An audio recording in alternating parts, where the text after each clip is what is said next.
Madame la virgule et Monsieur Dutréma devaient se marier dans un mois. Mais voilà qu'elle apprend tout à coup que son futur, l'infâme, est actuellement l'ami d'une autre femme. Elle le fait venir. Ils sont dans le salon.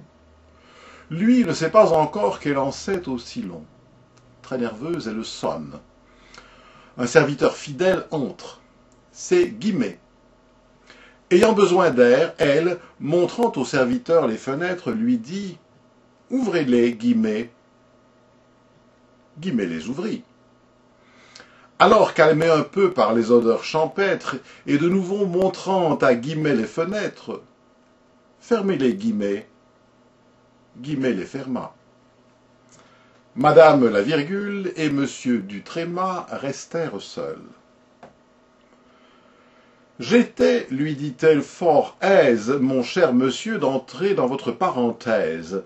Mais puisqu'une autre femme est mieux à votre goût que moi, ne niez pas, monsieur, car je sais tout, elle est jeune, jolie et se nomme Cédille, danseuse à l'opéra dans le premier quadrille. Brisons-la !»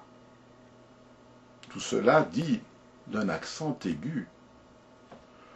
Le pauvre Dutréma, piteux, mais convaincu qu'on se tire toujours d'affaire en étant brave, riposta d'un air digne, avec un accent grave. « Madame, assez, monsieur, point d'exclamation, je ne souffrirai point d'interrogation, adieu !» Dutréma, certes, était très philosophe, mais vraiment, sous le coup d'une telle apostrophe, et comprenant le faux de la situation, il renonça soudain à tout trait d'union. Prenant l'air fort pincé de quelqu'un qui se vexe, il fronça les sourcils en accent circonflexe et, se sentant coupable au fond sur plusieurs points, il sortit brusquement en serrant les deux poings. Une femme frappée ainsi d'un coup si traître, c'est affreux, c'est la mort, et vous croyez peut-être que Madame Virgule en mourut? Non, bien loin.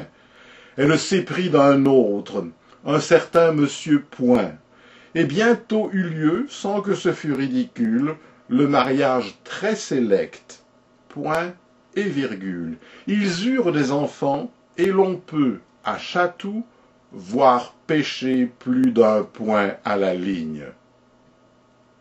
C'est tout.